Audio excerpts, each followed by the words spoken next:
ମୁଁ ନଳିନୀକାନ୍ତ ମହାରଣା ତାଙ୍କର ବନ୍ଧୁ ମିଳନରେ ଆଜି ନିମନ୍ତ୍ରଣ ପାଇକି ଆସିଛି। ଆଉ ବହୁତ ଭଲ ହେଲା ବନ୍ଧୁ ମିଳନ। ଆଉ ଏ ବନ୍ଧୁ ମିଳନରେ ଆଜିର ପ୍ରୋଗ୍ରାମ ମଧ୍ୟ ଅନ୍ୟ ପ୍ରୋଗ୍ରାମ ମଧ୍ୟ ଅଛି। ସନ୍ଧ୍ୟାବେଳେ ଭଜନ ପ୍ରୋଗ୍ରାମ ଅଛି ଏବଂ ବର୍ତ୍ତମାନ ବୃକ୍ଷରୋପଣର ବି କାର୍ଯ୍ୟକ୍ରମ ଅଛି। ସେଥିରେ ଆମେ ଆମର ବନ୍ଧୁମାନେ ଏବଂ ଭାଇମାନେ ସବୁ ଯାଇ ବୃକ୍ଷରୋପଣ କରିବେ। ବଡ଼ ଭାଇମାନେ ଆସିଛନ୍ତି ସେମାନେ ବୃକ୍ଷରୋପଣ କରିବେ। ଯାଅ ଆଜିର ଏ ଫଙ୍କସନ୍ଟି ବହୁତ ଭଲ ଭାବରେ ଅନୁଷ୍ଠିତ ହେଇଛି।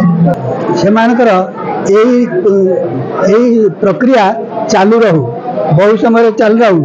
ଗତନାଥ ତାଙ୍କୁ ଆଶୀର୍ବାଦ କରନ୍ତୁ, ସେମାନେ ସୁସ୍ଥ ଶରୀରରେ ରୁହନ୍ତୁ, ସୁସ୍ଥ ମନରେ ସୁସ୍ଥ ଶରୀରରେ ରୁହନ୍ତୁ ଏବଂ ଆସନ୍ତା ବର୍ଷକୁ ଏହାଠାରୁ ବଢ଼ି ଅଧିକ ଉତ୍ସାହର ସହିତ କାର୍ଯ୍ୟ କରନ୍ତୁ ଏବଂ ସେମାନେ ଯେଉଁ ଶିକ୍ଷକମାନଙ୍କୁ ଦିବଂଗତ ଶିକ୍ଷକମାନଙ୍କୁ ଯେପରି ଶ୍ରଦ୍ଧାଞ୍ଜଳି ଜଣାଇଲେ, ଆମମାନଙ୍କୁ ଯେପରି ଏଠୁ ଶ୍ରଦ୍ଧାଞ୍ଜଳି ଜଣାଇଲେ, ଉତ୍ସାହିତ କଲେ, ମୁଁ ସେମାନଙ୍କୁ ଆଶୀର୍ବାଦ କରୁଛି ସେମାନଙ୍କର ଚଲାପଥ କୁସୁମିତ ହେଉ ଏବଂ ସେମାନେ ଏହିପରି ଆମମାନଙ୍କୁ ସବୁବେଳେ ଡକାନ୍ତୁ।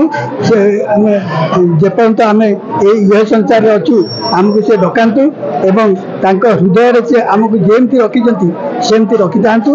ଏବଂ ଗତନାଥଙ୍କ ପାଖରେ ବିଶେଷ କରି ଯେଉଁ ପିଲାମାନେ ଗତନାଥଙ୍କ ପାଖରେ ଏଇଟାକୁ କରୁଛନ୍ତି ସେଟା ଯେମିତି ସବୁ ବର୍ଷ ଏହି ପ୍ରକ୍ରିୟାଟା ଚାଲୁ ରଖନ୍ତୁ। ଏତିକି। 1990 ମସିହା ଆମର ଜାହାନପୁର ହାଇସ୍କୁଲର ଆଜି ବନ୍ଧୁ ମିଳନ ଉତ୍ସବର 25ତମ ବର୍ଷ ସିଲଭର ଜୁବଲି ମନାଉଛୁ ଆମେ।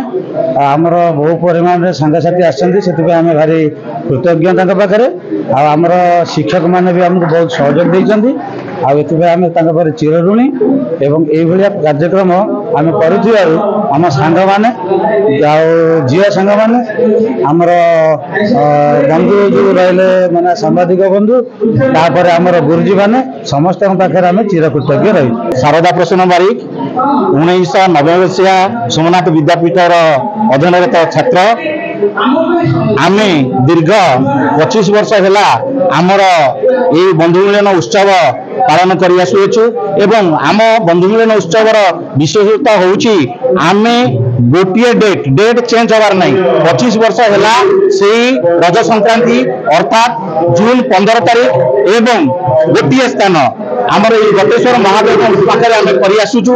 এ করা সঙ্গে সঙ্গে আমি এক এই অনুষ্ঠানটি হয়েছি, সে অনুষ্ঠান দ্বারা আমি সামাজিক ক্ষেত্রে অনগ্রসর থাকা লোক মানুষ সাহায্য করুছু এবং বনীকরণ বিভিন্ন প্রকার সামাজিক উন্নয়নের আমি প্রতিবদ্ধতা অছি।